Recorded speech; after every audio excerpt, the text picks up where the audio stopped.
Fala investidores, beleza? O vídeo de hoje eu vou explicar aqui o que é esse tal aqui de PVP, preço sobre valor patrimonial, da onde que vem esse número e se dá pra gente comprar fundo imobiliário baseando-se apenas nesse indicativo. Além disso, vou fazer uma explicação aqui utilizando o exemplo da minha casa para vocês verem da onde vem esse valor patrimonial. Let's go! Como vocês sabem, eu estou construindo aqui a minha casa, essa é a minha casa aqui atualmente está em construção e na data de hoje eu já gastei aqui 200 mil reais para fazer esta casa. Então a gente vai utilizar como base aqui a minha casa. Vamos fingir aqui que ela é um fundo imobiliário. Então eu vou colocar aqui um fundo imobiliário T11, vamos fingir que esse é o fundo imobiliário, utilizando a minha casa aqui, e que vale exatos 200 mil reais. Da onde que eu tirei esse valor de 200 mil reais?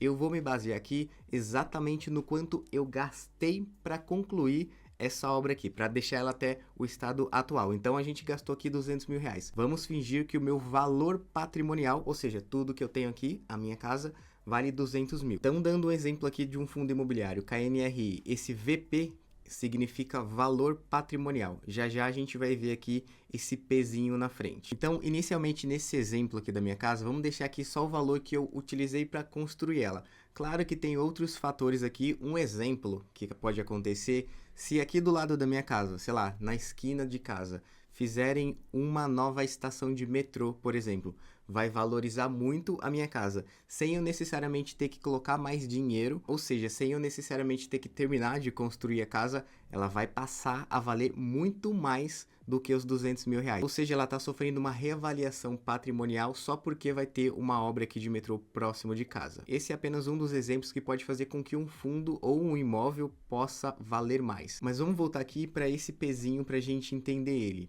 Preço. Vamos continuar aqui no exemplo da minha casa. Preço não tem necessariamente a ver com o valor patrimonial. O valor patrimonial, como a gente já disse aqui, é o quanto eu paguei para construir essa casa.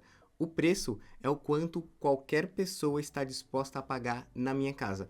Ou seja, se chegar uma pessoa aqui agora e falar assim, Thiago, eu quero comprar sua casa por 50 mil reais. Esse é o pezinho, é o preço que ele está disposto a pagar. E aí eu te pergunto, essa minha casa aqui vale 50 mil reais? Obviamente que não, paguei 200 mil só para construir ela no nível que ela está hoje. Então, o valor patrimonial dela é 200 mil. Porém, o preço que alguém está disposto a pagar são exatos 50 mil reais. E agora vem uma sacada aqui muito interessante. Só porque tem alguém oferecendo 50 mil reais, significa que essa minha casa vale 50 mil reais?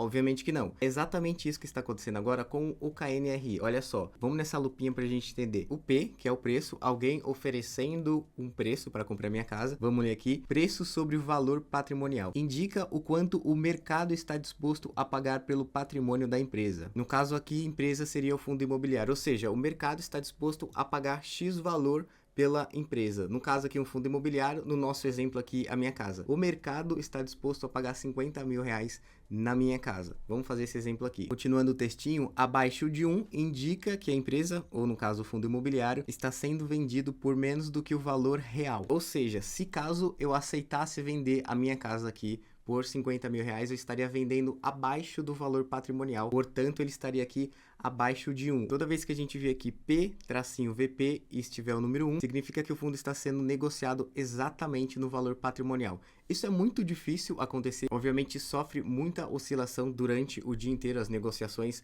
O exemplo que eu tinha dado, uma pessoa oferecendo 50 mil reais para vender a minha casa, porém, outra pessoa poderia estar oferecendo 80, então vai tendo essa disputinha aí. Já já eu vou mostrar essa disputa aqui em tempo real para vocês verem como é que funciona na prática. Muitas pessoas oferecendo diversos valores para comprar um fundo imobiliário. E aí quando tem uma pessoa querendo vender exatamente por 10 reais e outra querendo comprar exatamente por 10 reais, é feita essa negociação. A gente vai ver isso aqui na prática, eu vou abrir o Home Broker, vocês vão ver as pessoas negociando, vendendo e comprando na hora. Porém, voltando aqui sobre o PVP, preço sobre valor patrimonial. No caso aqui, a casa vale 200 mil reais e teria uma pessoa querendo comprar por 50 mil, ou seja, o meu PVP estaria abaixo de 1. Porém, um outro exemplo, se tivesse uma pessoa querendo comprar minha casa por 220 mil, o meu PVP estaria acima de 1, portanto, acima do valor patrimonial. Deu para entender? Se tiver alguma dúvida, pode deixar aí que eu explico no próximo vídeo com outros exemplos também. Lembrando que esse exemplo aqui é de fundo imobiliário de tijolo. Fundo imobiliário de papel é outra história, eu posso fazer um vídeo também explicando porque são dívidas imobiliárias, não são prédios e estruturas físicas reais, são dívidas imobiliárias. É uma outra história, se vocês quiserem eu posso explicar em outro vídeo também. Mas nesse caso aqui, não muda nada o quanto a galera está disposta a pagar pela minha casa, ela continua aqui valendo efetivamente os 200 mil, que foi o valor que eu paguei para construir ela. Portanto, essas ofertas de valores não impactam diretamente no quanto de fato o valor patrimonial da minha casa vale. A gente consegue ver aqui novamente pelo exemplo do KNRI, a gente vai ver aqui ó, o valor patrimonial por cota, no caso dele, R$ 161,65 centavos. Porém, o valor que está sendo negociado, que a galera está disposta a comprar,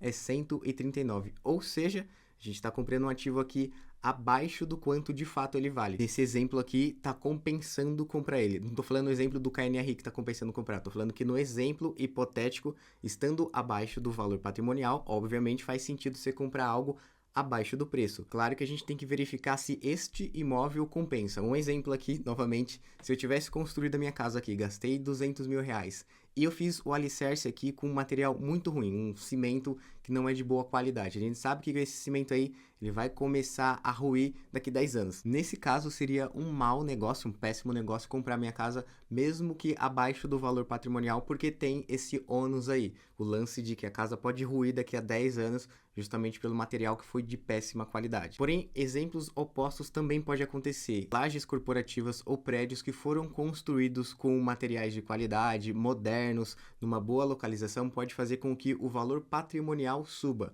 O mesmo exemplo que eu tinha dado da minha casa. Eu construí minha casa, 200 mil, apareceu aqui uma estação de metrô do lado, valorizou, agora ela passa a valer 250 mil ou até mesmo R$500 mil. Portanto, vocês podem ver que vai tendo essas distorções no mercado. Uma outra coisa que pode acontecer também, uma pessoa está analisando o entorno do fundo imobiliário, percebeu que vai ter lá uma construção que vai valorizar muito aquele imóvel e diante dessa análise ela identifica que esse fundo vai se valorizar, ela começa a comprar, depois isso se concretiza, o valor patrimonial do fundo pode subir. Um exemplo de um fundo imobiliário que sofreu isso, teve uma reavaliação patrimonial positiva, ou seja, ele passou a valer mais, foi o XPML11, eu falei sobre isso nesse vídeo aqui, se vocês quiserem podem ir lá conferir. Mas olha só que interessante, não é porque as pessoas estão dispostas a pagar 180 mil, 160 mil na minha casa, que ela vai passar a valer menos. Eu sei o quanto ela vale, de fato, eu construí, eu gastei o material, eu sei quanto ela vale. Então, obviamente, eu não vou vender abaixo do valor patrimonial. Então, se você tem um fundo imobiliário que você analisou, sabe que ele é bom, ele só está caindo por queda momentânea, ou seja, não sofreu nenhum dano na estrutura, não tem alguma empresa que desistiu de alugar ali, se ele continua funcionando normalmente, a estrutura está lá, e o valor da cota, o preço que a galera está disposta a pagar, começou a cair, não tem motivo pelo qual você vender, uma vez que você já identificou que o fundo continua funcionando normalmente. São só movimentações pontuais. O exemplo aqui agora, taxa de Selic aumentou, portanto, os juros futuros subiram bastante, fazendo com que muito investimento da renda fixa, que tem mais segurança que fundo imobiliário, na tese, eles passaram a render bastante. E aí o que muita gente faz? Vende fundo imobiliário, compra de renda fixa, conseguindo uma rentabilidade bem próxima, não é muito próxima, mas bem próxima dos fundos imobiliários com menos risco. E essa é uma das movimentações que a gente vem observando no mercado atual. E olha só, neste momento, diante dessas coisas que estão acontecendo, se você tem um fundo imobiliário, que ele é bom, funciona normal, e só o valor da cota, o preço que a galera está disposta a pagar, caiu, o que faz sentido você fazer? Eu nem vou responder, deixa aí nos comentários, o que você faz? Claro que tudo isso aqui é apenas uma ilustração que eu estou fazendo para que vocês entendam como é que funciona esse lance de valor patrimonial e o quanto a galera está disposta a pagar. Vou mostrar aqui agora o livro de ofertas para vocês verem. Então olha só, abri o Home Broker aqui, eu vou dar o exemplo utilizando o MXRF11. A gente consegue ver aqui, ó, na data de hoje, ele está sendo cotado por R$ 9,86. Mas abrindo aqui o livro de ofertas, a gente consegue ver aqui, ó, olha só, vamos se ater a essa primeira linha aqui. Pode ver aqui pela aba de compra e aqui é a aba de vendas. A gente consegue ver aqui uma ordem de compra de 50 cotas do MXRF11 por R$ 9,85. Porém, tem uma pessoa aqui vendendo por R$ 9,86, a quantidade aqui é 2.570 cotas do MXRF11, utilizando aqui a corretora Genial. Então, esse aqui é o livro de ofertas. Ficam diversas ordens aqui da galera querendo comprar ou vender, e aí quando o preço é igual de compra e venda, é feita a transação. Um exemplo, se eu vier aqui nessa boleta e colocar aqui para comprar o MXF11 por R$ 9,90, eu vou comprar desse cara aqui por R$ 9,86, justamente porque não tem ninguém vendendo, ele vai ser executado pelo menor preço, que no caso agora é R$ 9,86. Então fica essa disputa aqui o dia inteiro, toda vez que o mercado está aberto, fica esse livro de ofertas. E isso é o que justamente faz a liquidez de um fundo, ou seja, compra e venda dele no dia. Então, como vocês puderam ver aí, tem sempre um ofertando um valor, outro ofertando outro,